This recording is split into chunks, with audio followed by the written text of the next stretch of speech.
আচ্ছা, আমি যদি বলি মেয়েদের মাস্টারবেশন বা হস্তমিথুন করা ভালো, অথবা 18 বছরের পর থেকে প্রতিটা মেয়ের সপ্তাহে অন্তত 2 বার মাস্টারবেশন করা উচিত, এবং অবিবাহিত ছেলের ক্ষেত্রে 18 বছরের পর থেকে 1 বার সপ্তাহে মাস্টারবেশন করা উচিত, তাহলে কি আপনি অবাক হবেন? যদি অবাক হন তাহলে আজকের ভিডিওটা আপনার জন্য, কারণ আজকের ভিডিওতে আমি আপনাদের বলবো যে সপ্তাহে 2 বার মাস্টারবেশন করলে মেয়েদের কি কি উপকার হয় এবং কেন মাস্টারবেশন করা উচিত, এবং সেই সাথে এটাও বলবো যে মেয়েদের মাস্টারবেশন করার সঠিক পদ্ধতি কি এবং মেয়েদের অর্গাজমের সাথে এই মাস্টারবেশনের সম্পর্ক কতটুকু। আমি যেহেতু অথেন্টিক তথ্য দিয়ে ভিডিও বানাই, তাই আমার টেলিগ্রাম চ্যানেলে অনেকে জানিয়েছে সেক্স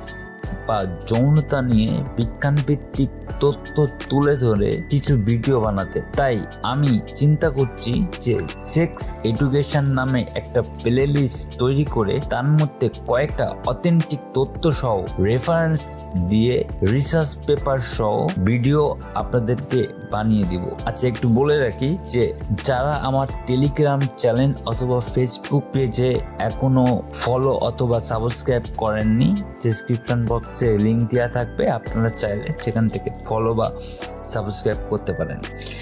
এবার আসি মেডিকেল সায়েন্সে লিটম্যান অর্গানিক সাইকিয়াট্রি নামে একটা বই আছে, যে বই পড়ে একজন এমপিপিএস ডাক্তার তার এমআরসিপি এফসিপিএস কমপ্লিট করে সাইকিয়াট্রি বা সাইকোলজির উপর। সেই বইয়ের তথ্য অনুসারে কোনো মেয়ে যদি 18 বছরের পর থেকে পার উইকে 2 বার অর্থাৎ প্রতি সপ্তাহে 2 বার মাস্টারবেশন করে, তাহলে তার ব্রেনে 3টা জিনিস ঘটে। ফার্স্ট, স্ট্রেস রিলিফ, অর্থাৎ ব্রেন স্ট্রেস থেকে রিলিফ পায়। লিটম্যান অর্গানিক সাইকিয়াট্রি এর তথ্য অনুসারে প্রতি মাস্টারবেশনে যদি, আমি আবারও বলছি, যদি অর্গাজম কমপ্লিট হয় তাহলে ব্রেন থেকে স্ট্রেস হরমোন সিক্রেশন 4 দিনের জন্য বন্ধ থাকে, ফলে ব্রেন স্ট্রেস থেকে রিলিফ পায়, এবং যার ফলে heart attack, gastritis, IBS, thyroid, diabetes মেলাইটাসের মতন স্ট্রেসের সাথে সম্পর্কযুক্ত রোগগুলো থেকে 80 থেকে 85% বেঁচে যাওয়ার সম্ভাবনা থাকে। পাই পোস্ট নামে একটা নিউজ পোর্টাল, আপনারা গুগলে সার্চ দিয়ে দেখতে পারেন, পাই পোস্ট নামে একটা নিউজ পোর্টালের প্রতিবেদনেও একই কথা বলা হয়েছে। আপগ্রেশন অফ মুড, অর্থাৎ মেয়েদের মুড আপগ্রেড করে যদি অর্গাজম কমপ্লিট হয় মাস্টারবেশনের মাধ্যমে, তাহলে ব্রেন থেকে একসাথে 3টা হরমোন রিলিজ হয়। সেই 3টা হরমোনের নাম হচ্ছে ডোপামিন, অক্সিটোসিন এবং এন্ডোরফিন। এই 3টা হরমোন একসাথে খুব কম সময়ে রিলিজ হয়। এই 3টা হরমোনই যখন রিলিজ হয় তখন ব্রেন হ্যাপি মুডে চলে যায়, অর্থাৎ মেয়েদের মুড ভালো থাকে এবং মেয়েদের খিটখিটে মেজাজ চলে যায়। এবং 3 নাম্বার পয়েন্ট হচ্ছে সাউন্ড স্লিপ। অর্গাজমের ফলে অক্সিটোসিন ও প্রোল্যাক্টিন নামে 2টা হরমোন রিলিজ হয়, সেটা কমপ্লিট সাউন্ড হ্যাপি স্লিপ নামে এক প্রকার স্লিপ অর্থাৎ ঘুম দেয়, যেটা মানুষের জন্য অনেকটাই উপকারী।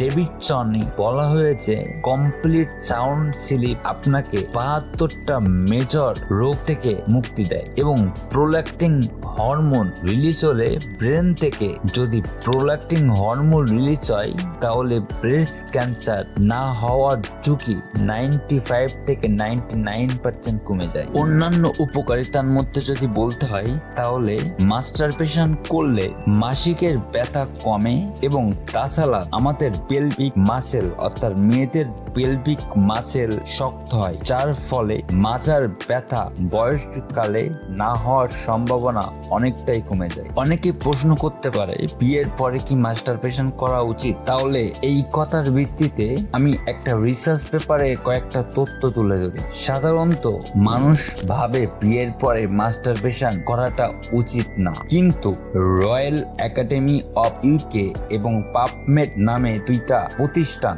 2226 জন মহিলার উপর 29 দিন গবেষণা চালিয়ে এমন একটা বের করে আনে সেটা শুনলে হয়তো আপনি অবাক হয়ে যাবেন। এই তোতে উঠে আসে ফিজিক্যাল রিলেশন করার সময় একজন মহিলা 40% সুখ পায় এবং 60% সুখ তারা পায়ই না, অর্থাৎ তাদের অর্গাজম ঘটেই না, যার ফলে তাদের মেজাজ খিটখিটে হয়ে যায়। তাই বিয়ের পরে ভ্যাজাইনাল ক্লাইটোরিস এ টাচ করে উত্তেজিত করে তোলার পরে যৌন মিলন করে অর্গাজম ঘটানোর কথা রয়্যাল একাডেমি বলে থাকে। অবশেষে বলবো মাস্টারবেশন একটা স্বাভাবিক এবং স্বাস্থ্যকর অভ্যাস, যদি কিনা সেটা লিমিটের মধ্যে হয়। মাস্টারবেশন করলে শুধু শারীরিক না, মানসিক ক্ষেত্রেও অনেক সময় দেখা যায় লজ্জার জন্য মেয়েরা তাদের স্বামীর কাছে অর্গাজমের ব্যাপারটা বলতে পারে না, কিন্তু আসলে একটা মেয়ের অর্গাজম না হলে তার মেজাজ, তার মুড, তার সবকিছুই ইনকমপ্লিট থেকে যায়। তাই একজন পুরুষের উচিত একটা মেয়ের বা তার পার্টনারের অর্গাজম হচ্ছে কিনা এটা নিয়ে খোলামেলা আলোচনা করা, বা যদি না হয় তাহলে সেক্ষেত্রে একজন মেয়ের উচিত তার পার্টনারের সাথে এই বিষয়ে খোলামেলা কথা বলা। আপনি চাইলে এই ভিডিওটা আপনার পার্টনারকে পাঠাতে পারেন যদি আপনি ইনকমপ্লিট অর্গাজমে ভুগে থাকেন বা সেক্স করার সময় আপনার যদি অর্গাজম না হয়। এবার বলি অর্গাজম বা মাস্টারবেশনের মাধ্যমে অর্গাজম ঘটানোর সঠিক নিয়ম কি।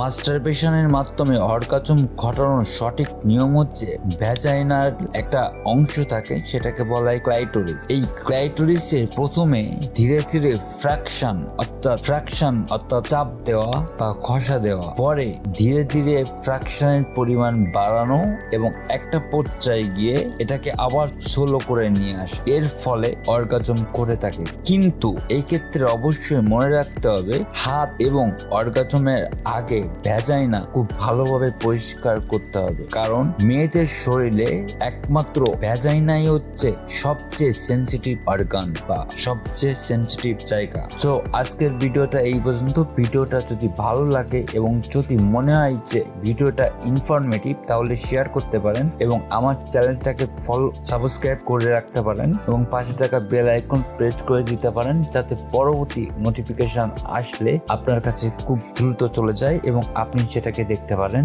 এবং আপনি চাইলে একটা লাইক দিয়ে আমাকে নতুন ভিডিও বানানোর জন্য উৎসাহ প্রদান করতে পারেন। ধন্যবাদ সবাইকে, ভালো থাকবেন, সবার সুস্থতা কামনা করি।